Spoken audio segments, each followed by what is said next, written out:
Masonería argentina, ¿sí? Un gran tema que tiene diferentes lados y hoy vamos a conversar, vamos a tener una entrevista súper importante, la veníamos planificando hace mucho tiempo y tenemos el honor de tener con nosotros al gran maestre de la logia argentina. Seguramente nos va a alcanzar el tiempo por innumerables preguntas que nos gustaría desarrollar, como los secretos de los masones, el desarrollo, el propósito que tiene la masonería argentina. En 2 minutos estaremos hablando con Pablo al respecto. El miedo a equivocarnos nos inmoviliza, nos aleja del éxito. El miedo a lo nuevo nos limita, nos quita oportunidades de crecer. Pretender resultados diferentes haciendo siempre lo mismo es una locura. Aprender a ser diferentes, aprender a ser innovando, es un desafío. Nuestra pasión nos moviliza a ilimitados desafíos. Y de eso se trata Negodocio, de lograr el éxito con pasión. Bueno, ahora sí, bienvenido Pablo, ¿cómo estás? ¿Qué tal? Muy buenos días, un gusto escucharlos, verlos, como siempre.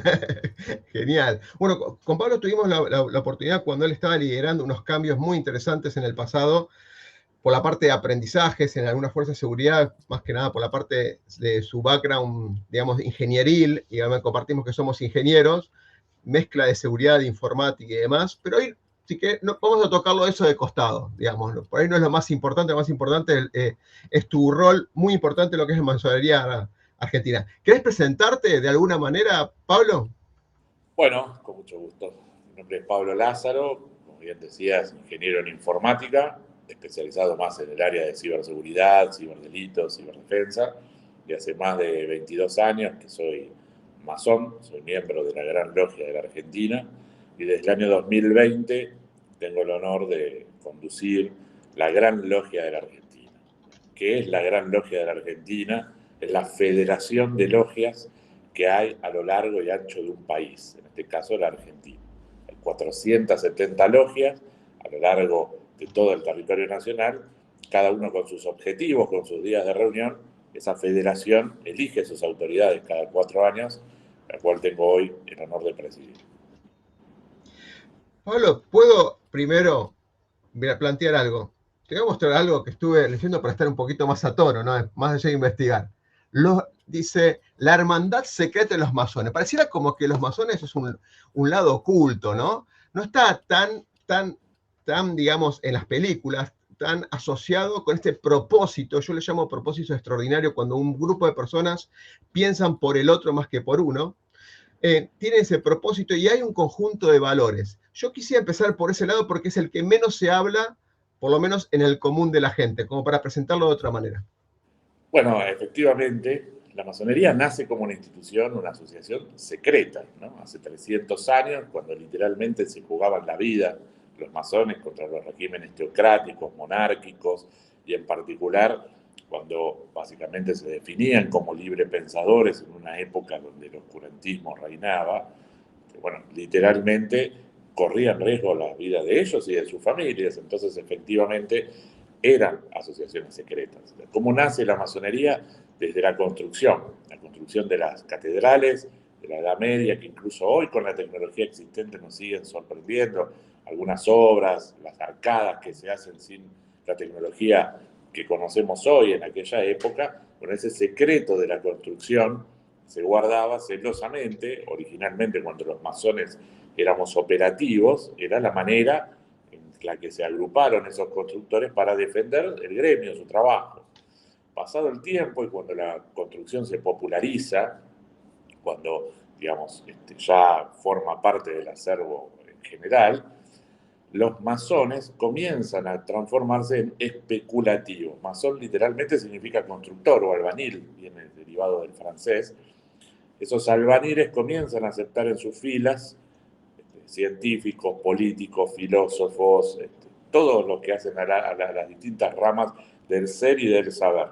Y comienzan a llamarse grandes logias o logias de libres y aceptados masones. Los aceptados somos los que no venimos de la construcción, los que venimos del plano de las ideas. Entonces, en ese momento comienzan a incorporarse personas que comenzaban en ese primigenio momento a hablar de libertad, ¿no? Libertad, igualdad, fraternidad, que mucho tiempo después se interpreta como el grito que nace de la Revolución Francesa, cuando en realidad es al revés. La Revolución Francesa, con influencia de muchos masones, entre los hermanos de Napoleón o muchos de los que formaron parte de la revolución en sí, adoptan este lema para la revolución. Y en ese sentido, bueno, claramente era secreta. Pasado el tiempo, cuando comienza a ser discreta la masonería, siempre que hay democracia, o dicho de otra manera, no gobierna un régimen totalitario.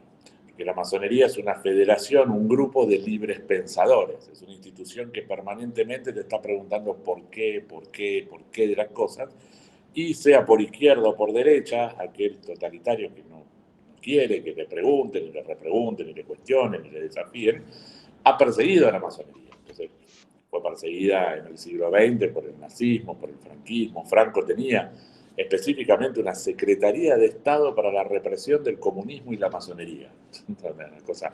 Pero más acá en el tiempo, las dictaduras latinoamericanas, hubo asociaciones secretas de logias, como la Legión del Caribe, de la cual la Gran Logia de la Argentina formó parte, que trabajó en contra de las dictaduras latinoamericanas. Entonces, desde ese lugar, por supuesto, era secreta.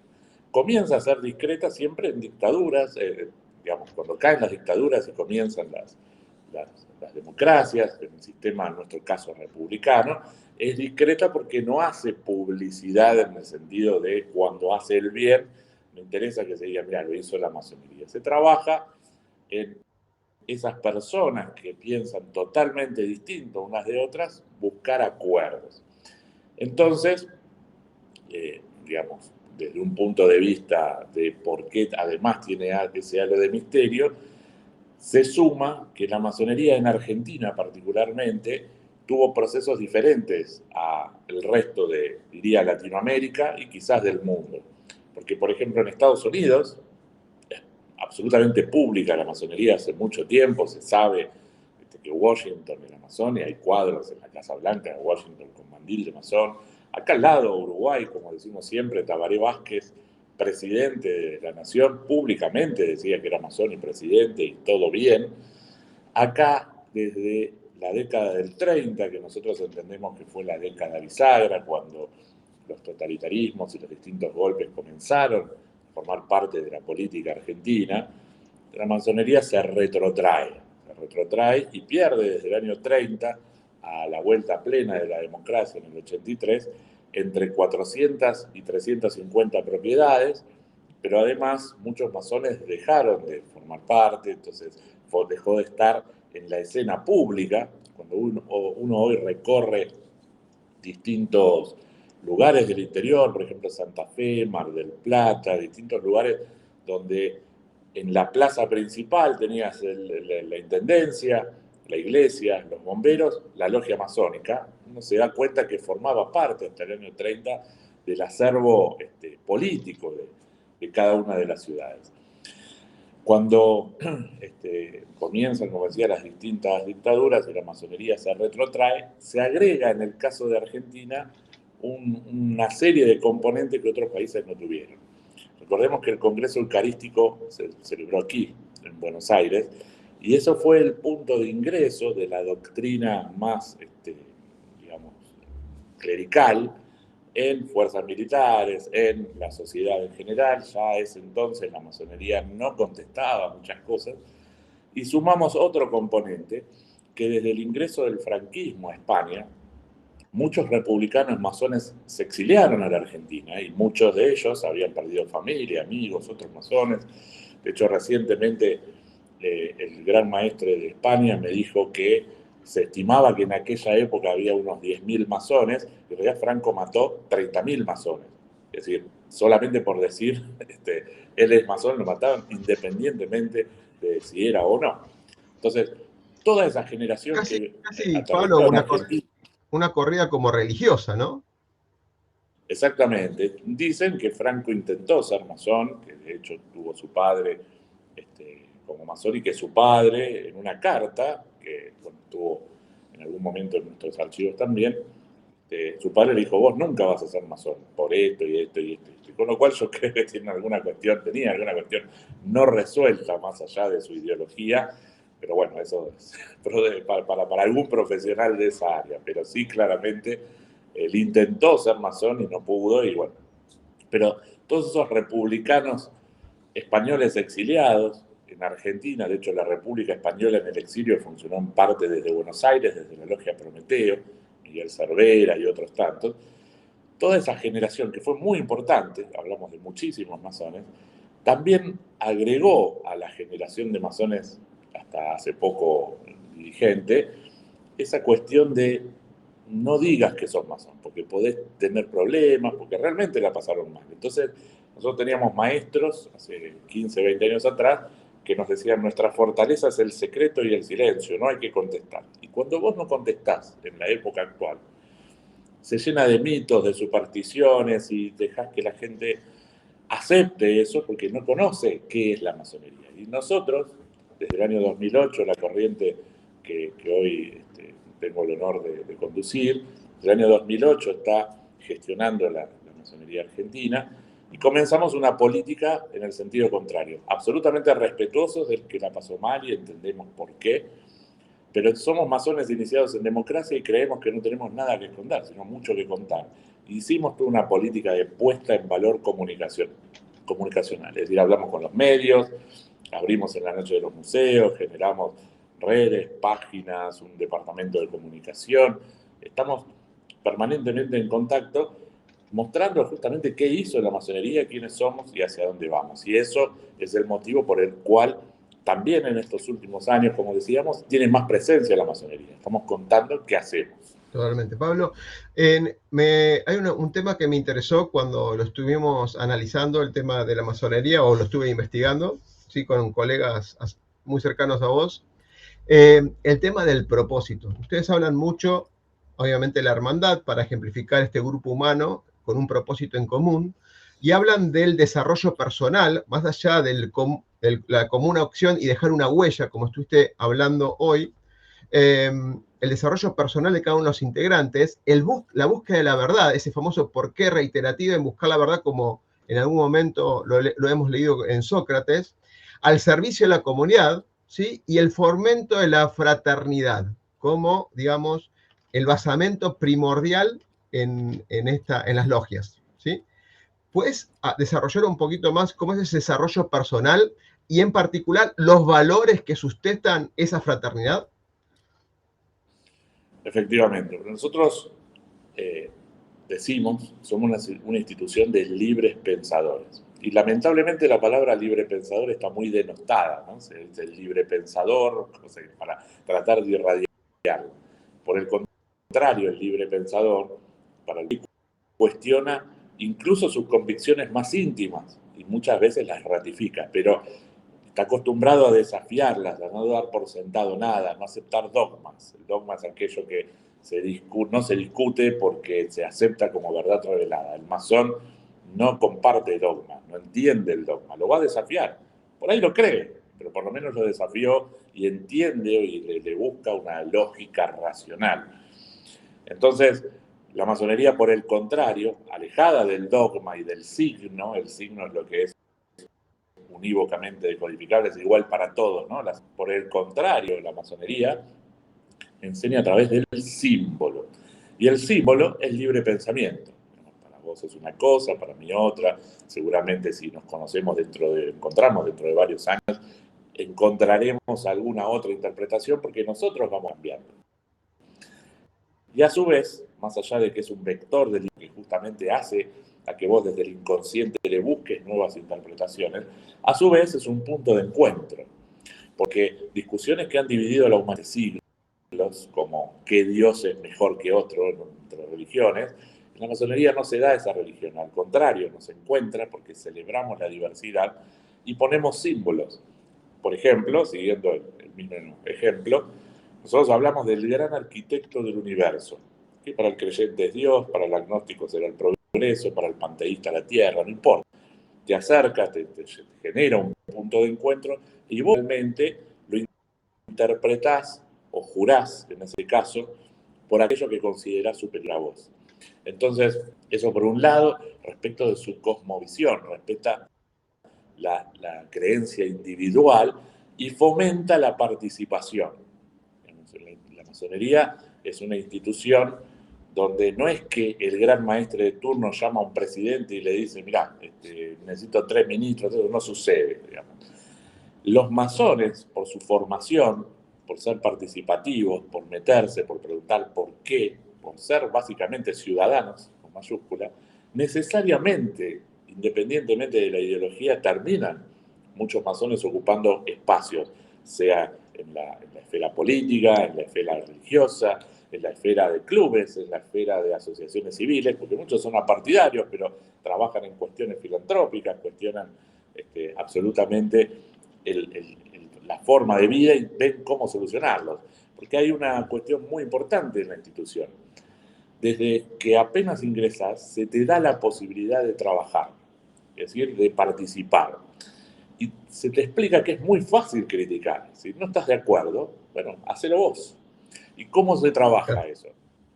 Se trabaja con un método que es planteado un tema, que puede ser de la más diversa índole, filosófico, político, simbólico, un proyecto de ley, planteado un tema, cuando se concede la palabra para trabajar sobre ese tema, se pide que si te parás a hablar, sea para aportar, bien, para de tu visión a esa postura. Ahora, si no estás de acuerdo, dice, bueno, muy bien, haz otro trabajo sobre el mismo tema con tu postura. Por lo tanto, los que se paran a hablar a tu trabajo, apostarán a tu postura.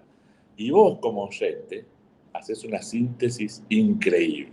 Entonces tenés una cosmovisión, tenés una forma de trabajo, que es trabajemos en aquello, en resumen, lo que estamos de acuerdo. Es decir, luego la arena electoral sobre las diferencias pondrá un acento para un lado o para el otro, pero nosotros, si estamos incluso en partidos políticos diferentes, busquemos acuerdos y vamos dejando de lado las diferencias. Y en ese construir, en ese trabajo conjunto, uno entiende que el otro no es un monstruo, es un adversario eventualmente circunstancial que piensa diferente y es lo que ha logrado grandes acuerdos a lo largo de la historia, como la ley 1420 de educación libre y gratuita, la ley de divorcio, la ley de cementerios, más recientemente la ley de educación ambiental, ¿no? Por unanimidad en el Congreso, con universidades nacionales avalándolo, más de 20 consejos deliberantes. Es decir, hay un método de trabajo, una cosmovisión y además un respeto irrestricto a la libertad de conciencia individual. Nuestro lema son ciencia, justicia y trabajo. Somos hombres de ciencia, la razón humana es la que se considera como único medio para la investigación. Y libertad, igualdad, lo resumimos después de la cosmovisión y el método de trabajo, en que algunos pueden poner su acento en la libertad, otros en la igualdad, pero sin lugar a dudas, el tamiz que hace posible esta coexistencia, esta convivencia y que hace fuerte la masonería es la fraternidad. Entonces, en ese eje de fraternidad, de entender que el otro es un hermano, porque somos buscadores de la luz, eternos buscadores de la verdad, no la encontramos nunca, pero como buscadores eternos nos acercamos a eso que cada uno entiende por la verdad, que es relativo. Por lo tanto, es un ámbito de coexistencia donde prima, sobre todas las cosas, la diversidad. Pablo, te escucho y me imagino que para muchos que por ahí se ven atraídos por la masonería, por algunos, digamos, inspiradores personales, a veces esta obligación o estas reglas de juego donde tienen que exponer y fundamentar o exponer donde tienen que dejar el ego de lado y ser unos mismos, ser esos valores que estabas comentando, no es tarea fácil para muchos de los que recorren el camino las primeras veces. Porque creo que a veces el ego, ¿sí? Resalta mucho más de este ser uno mismo. Cuando digo ser uno mismo es el centro de las personas y los valores que estabas hablando de esta fraternidad, que constituye la fraternidad, ¿no?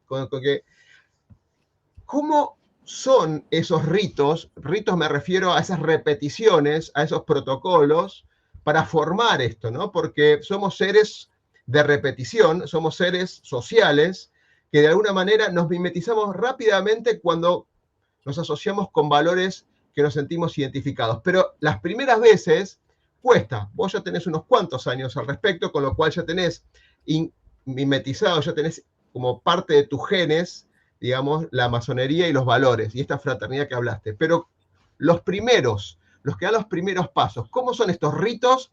Y sobre todo los símbolos, que ahora voy a buscar uno, que estabas vos con muchos símbolos en cuanto a tu traje, a tu representación, ¿no? ¿Cómo son estos ritos y estos símbolos en la masonería? Bien, por un lado, el rito y la implementación del mismo, que es el ritual, es por un lado un protocolo. Yo vaya a la logia que vaya en el mundo, tiene una forma de concederse la palabra, una forma de trabajar, que es igual en todos lados. Entonces, independientemente del idioma, sé cómo moverme o llevar los saludos, en mi caso de la masonería argentina, de qué manera. Entonces, es una manera de ordenar a la masonería nacional e internacional. Es el paraguas que, independientemente del acento en el que pongamos cada uno de nosotros, nuestra ideología o nuestra forma de trabajo, nos permite interactuar.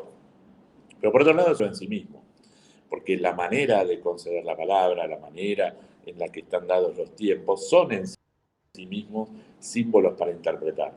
Y es muy buena la pregunta de en qué momento, digamos, te hace clic para empezar a entender este método.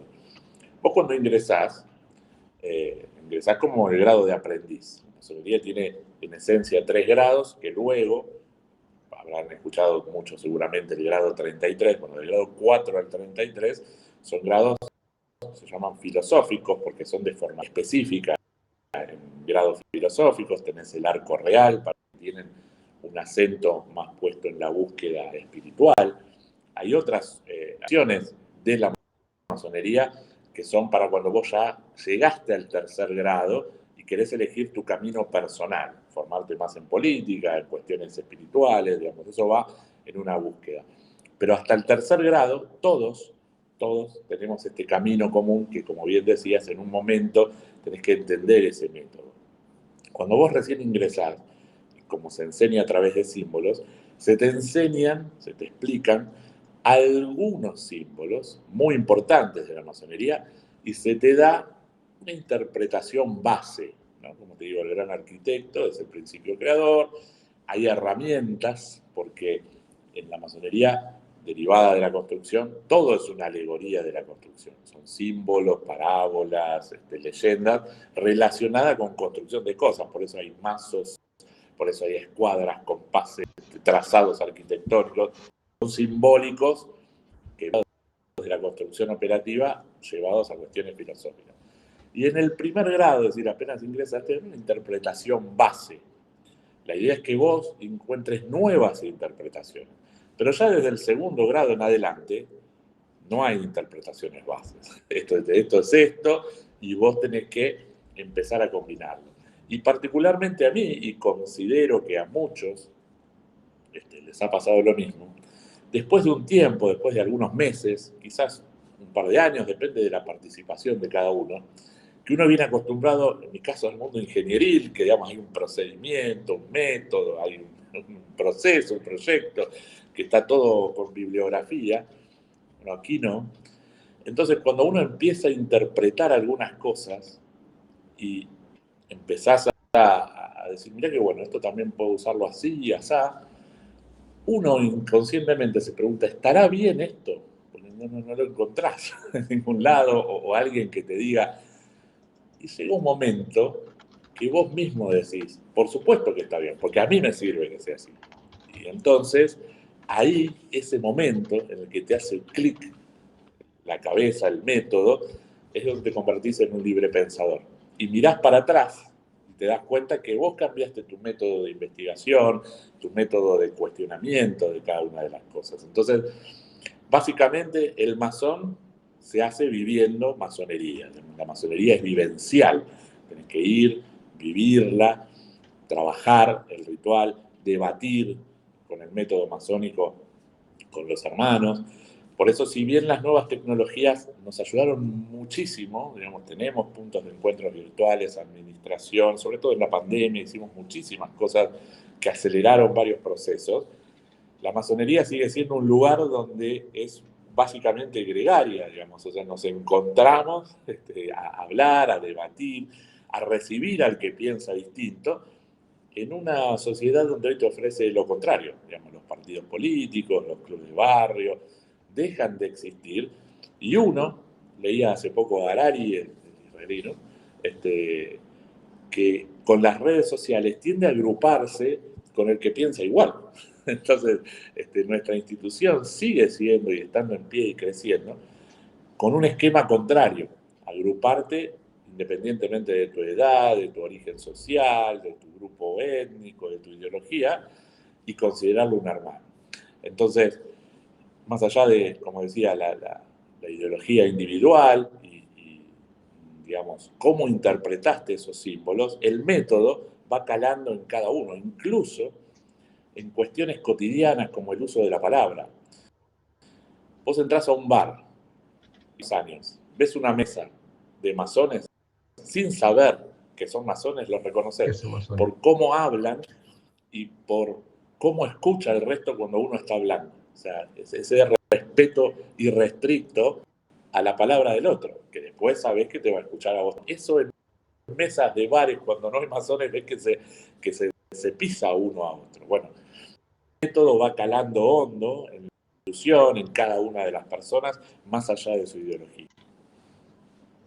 Pablo, en el concepto de propósito y mencionaste la búsqueda de la verdad y escuchar la fundamentación de los otros, hay algunas corrientes de pensamientos que hablan mucho del por qué, para buscar las raíces, ¿sí?, de la causa-efecto, las raíces causales que determinan un pensar en el presente. Pero hay algunas corrientes nuevas que empiezan en vez del por qué, el para qué, que lo habrás escuchado. Es en el presente la intención de cambiar el futuro o la intención de cambiar el presente mundo para un futuro mejor. ¿Cómo la masonería está tomando en este ejercicio de los ritos este porqué sucesivo en busca de la verdad o de las causas de la verdad presente, o desde el presente un cambiar el futuro con el pensar en el para qué hacemos lo que hacemos? Que no lo vemos como incompatibles uno de otro, sino como complementarios. Dónde venimos y hacia dónde vamos forma parte de nuestra ideología, ¿no? Digamos, el cuestionarnos la trascendencia, el trabajar ahora para el futuro. Y eso te lo explico con un símbolo en una interpretación de las tantas que hay.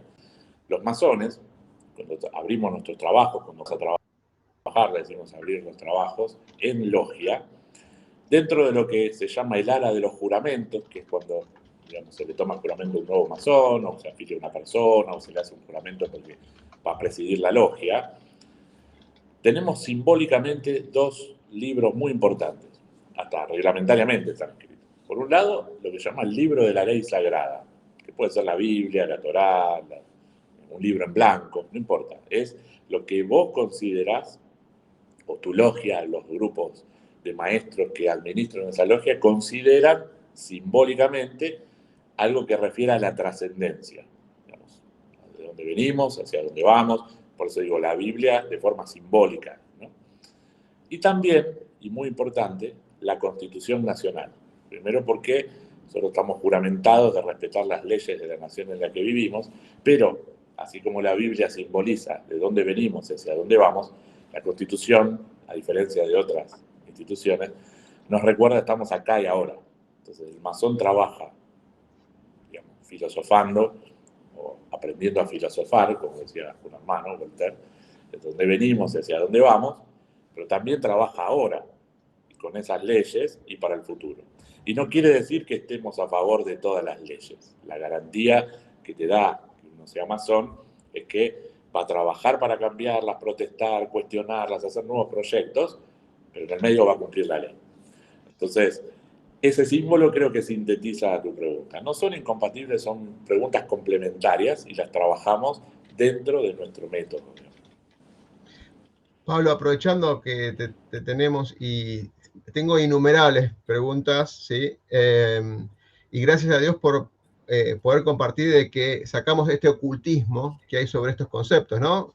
Habrás escuchado un montón de veces la masonería, los Illuminates y un montón de cosas que se arman atrás de esto en películas de aventura y de suspenso y demás temas, ¿no? Uno de los temas fuertes que vos dijiste al comienzo, y yo lo rescaté, es el tema del servicio de la comunidad. Esto es de el dar sin la intención en el dar de esperar recibir. Quizás esperar el gracias como un reconocimiento, pero hasta ahí. Hacemos, pero fomentamos otras cosas, fomentamos los valores, fomentamos la cultura, pero no contamos lo que hacemos por el hecho de, mirá, lo hicimos, ¿sí? Hay ¿sí? O hay una intención muy fuerte en esto de servir a la comunidad como un propósito fundamental. ¿Nos podrías contar esa definición desde tu mirada y casos concretos que se pudieran contar? Y esto obviamente te lo estoy pidiendo como para dar un ejemplo, no obligándote a que cuentes, che, hicimos esto, no, nada por el estilo, ¿eh? Por supuesto, ¿no? Igual, permitime, te agrego una cosa. Ahí decías el halo de misterio y las películas y los Illuminati. No hace falta irnos tan lejos. Hace poquito, nada, un par de semanas, tuve la oportunidad de ser invitado al debate como masonería. Fuimos al debate de los dos candidatos de la segunda vuelta, ¿no? Ajá. Como institución de la asociación civil, no por un candidato ni por otro, sino por la Cámara Electoral. Y bueno, surgió que se hizo una entrevista periodística, y nos preguntaron por qué candidato está, por ninguno, hay masones que apoyan a unos y otros, y nosotros venimos como asociación civil. Ese video dio vuelta al mundo por analistas que decían nosotros somos los titiriteros, que yo mismo les estaba diciendo que colocamos gente. No, yo dije absolutamente todo lo contrario. Pero bueno, digo, hay veces que en un momento donde cada uno escucha lo que quiere escuchar, por más que a veces cuando uno presta atención, dije absolutamente lo contrario. Pero digo, no hace falta irse al cine. Hoy a veces la realidad supera la ficción, ¿no? Pero dicho esto, la masonería trabaja y ejercita la filantropía. No necesariamente la caridad, que por supuesto hay masones que la hacen, es decir, la caridad es ir y dar algún bien, ¿no? O sea, donar algo que se hace. El masón es filántropo por naturaleza, significa tratar de arreglar los problemas de fondo, no solamente aplicar un parche específico, que por supuesto a veces es necesario, digo, pero es, como dijo alguien, no se trata de darle a un hombre pescado, sino enseñarle a pescar. Más allá de que se usó en política, viene de muchísimo antes, y la masonería se hizo carne de eso. Digamos, a lo largo de la historia, nuestra institución, en diferentes frentes, ha creado cuestiones que se realizan o que se dedican a la filantropía. Por ejemplo, el Club de Leones originalmente fue creado por masones, no por masonería, el Rotary Club, los Scouts, o sea, todas instituciones que fomentan la filantropía desde diversos lugares, uno orientado a la niñez, otro orientado a las cuestiones relacionadas con la salud, otra a la accesibilidad, etc. Y distintas logias, recordemos que la Gran Logia es una federación de logias, tiene objetivos. Por ejemplo, en Argentina, la masonería argentina en su conjunto sostiene un antiguo hogar de niños que hoy cumple otro rol en la sociedad, es un hogar diurno, que es el hogar Bernardino Rivadavia, en Máximo Paz.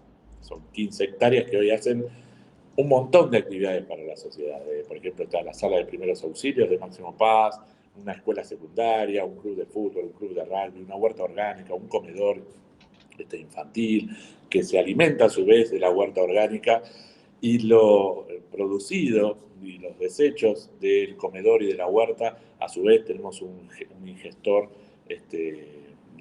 de producción de energía renovable, es decir, generamos soluciones a la sociedad y las antiguamente llamadas escuelas de artes y oficios, ¿no? Que hoy se llaman centros de formación profesional, en cuestiones específicas en distintos lugares del país. Por ejemplo, ahí mismo en Máximo Paz tenemos de robótica, de digamos, CNC, que es la programación de máquinas textiles, que son muy importantes para abastecer de personal calificado a la zona, pero en otro punto del país, por ejemplo en Santa Fe, ciudad de Santa Fe, provincia de Santa Fe, tenemos un centro de formación profesional de herrería, de construcción, que ya fue formando, y no solo en cuestiones técnicas, formando a diversos ciudadanos. Hoy ya tiene más de 200 egresados.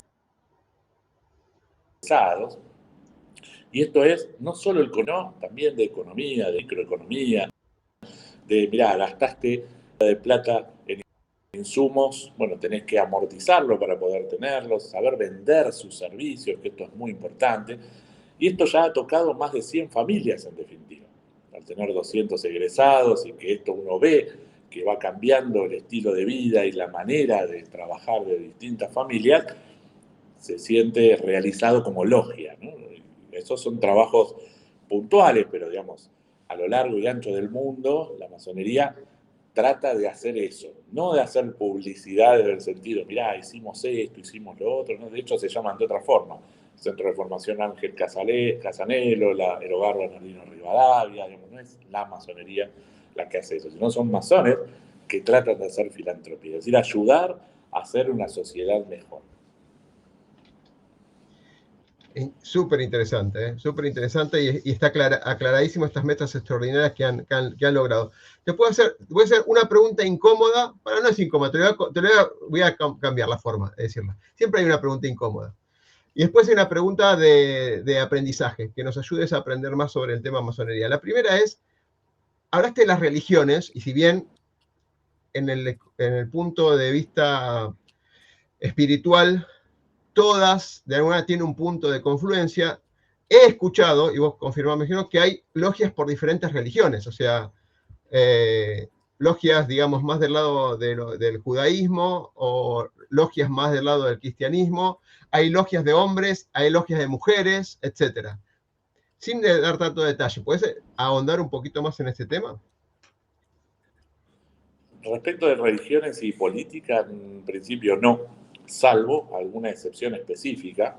Es decir, la idea es que las logias sean un punto de encuentro de distintas religiones, de distintas ideologías, pero existen tipos de logias, así como están estas, que son el 90 y pico % de logias, que se llaman simbólicas, eclécticas, que trabajan todos los temas. Los grandes maestres de turno pueden crear las que se llaman logias operativas, que tienen un fin específico. Digamos, masones de otras logias se agrupan para un tema y ahí sí son normalmente técnicos. Por ejemplo, tenemos una logia de médicos que se llama Caballeros de Malta, que tiene que ver con salud, ¿no? Y después la logia docente en su momento fue la que forjó la ley 1420. Pudo haber existido, estoy pensando, pero ahora no me acuerdo, alguna logia específica de religión. No sé, digamos, se me ocurre gente que trabaje por algún tema pastoral, ¿no? Que se agrupe en algunos. No es el caso hoy en Argentina, digo, pero pensando, eso podría ser. Si no, las logias se agrupan por diversa ideología. Y respecto de hombre y mujer, así como la gran logia es la Federación de Logias, y dicho en términos poco académicos, pero a veces muy claros, si cada logia fuera un club de fútbol, la gran logia es la AFA. La AFA, a la que pertenece, digamos, la FIFA a la que pertenece nuestra AFA, se llama la regularidad, que es la federación, la confederación de grandes logias, que están agrupadas en varias. La Confederación Masónica Interamericana, que es como la OEA de los países, pero para grandes logias.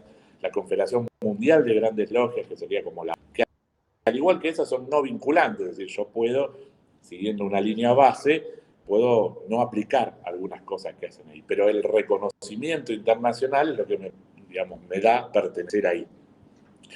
Esas confederaciones, esa FIFA es masculina, ¿no es cierto? Es decir, por pertenecer ahí y por estar en países también mucho más conservadores, como los países de África, de Asia y demás, todavía se está dando la batalla de que esa confederación acepte logias femeninas. Pero en la región, y particularmente en Argentina, Hace más de 25 años que trabajamos codo a codo con la gran logia femenina de la Argentina. Es decir, compartimos sedes, estamos construyendo un instituto universitario, estamos trabajando en temas filantrópicos, o sea, hacemos absolutamente, somos en la práctica la misma institución, solo que pertenecemos a confederaciones diferentes. Pero el movimiento, la masonería, digamos, a la par.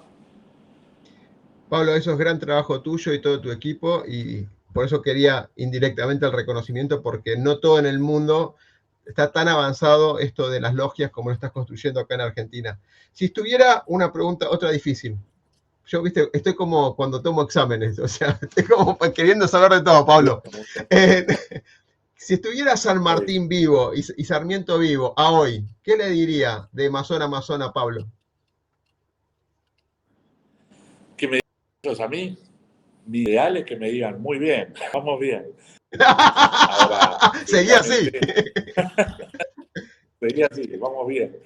Seguramente, bueno, son personas de otra época y hay muchas cosas que no verían bien. Por ejemplo, la tecnología, mismo con masones de otra época de hoy vivos, critican bastante nuestra exposición, porque vienen de una época de persecuciones, de era secreta, y Sarmiento particularmente, si bien fue gran maestre, siempre, bueno, trabajó esta cuestión de la discreción. Es más, hay un discurso que está disponible en internet, que cuando él asume la presidencia de la nación, renuncia a ser gran maestre de la masonería y explica por qué. Es decir, si bien, por supuesto, uno de los prohombres de la nación, por supuesto, de la masonería particularmente, esto tiene que ver con que, digamos, era otra época, pero sí me contentaría con decir, che, bien, más la va llevando bien, eso sería.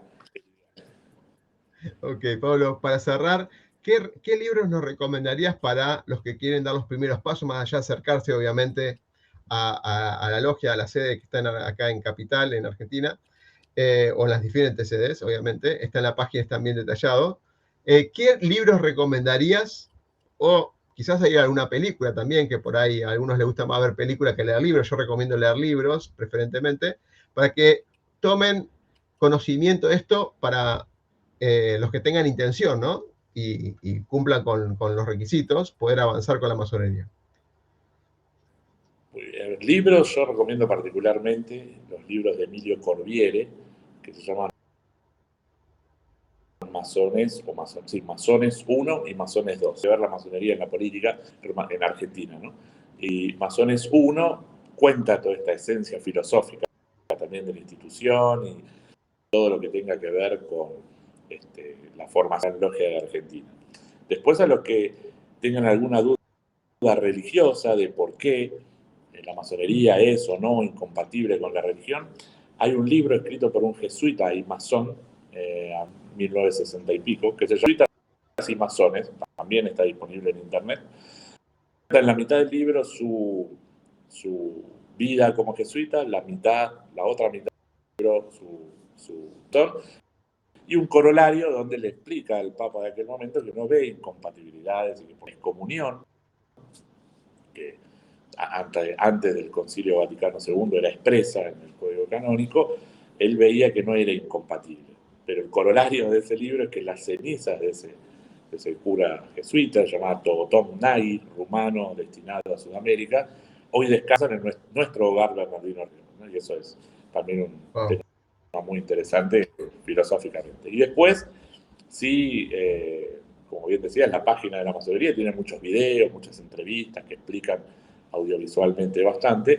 Y les paso una primicia, todavía no está comprado del todo, pero que viene, si ya comenzamos la filmación, una importante plataforma de streaming, vamos a decir, porque se está negociando, para sacar una serie de 10 capítulos sobre la masonería en Argentina. Así que también, para los que quieran ver películas, más docuserie en este caso, va a estar ahí, filmado también en nuestra sede.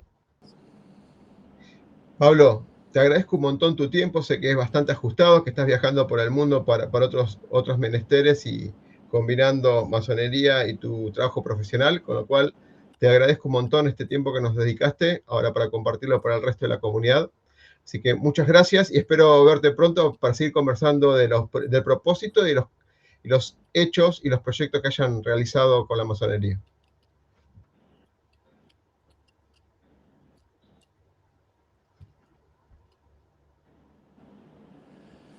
Bueno, muchísimas gracias también por la entrevista y nada, los invito a visitar la página, como bien decías recién, y muchos hitos que hizo la institución a lo largo de la historia están volcados ahí también, pero sí quiero destacar particularmente que la masonería formó parte de, para nosotros, ya creo que lo fui nombrando, un hito fundamental que tiene que ver con la educación. Además de la ley 1420, educación libre, laica y gratuita, la masonería formó parte de la reforma universitaria del año 18, y eso, la educación laica, digamos, que no significa estar en contra de la religión de nadie, sino al contrario, ponerlas en pie de igualdad, que pertenecen al ámbito privado, familiar, y el pensamiento científico son los que realmente hicieron grande a nuestra nación, la movilidad social ascendente, y que el hijo del juez, el hijo del obrero y el hijo del ministro estén en la misma escuela, y no en una educación estratificada, es la que nos permitió crecer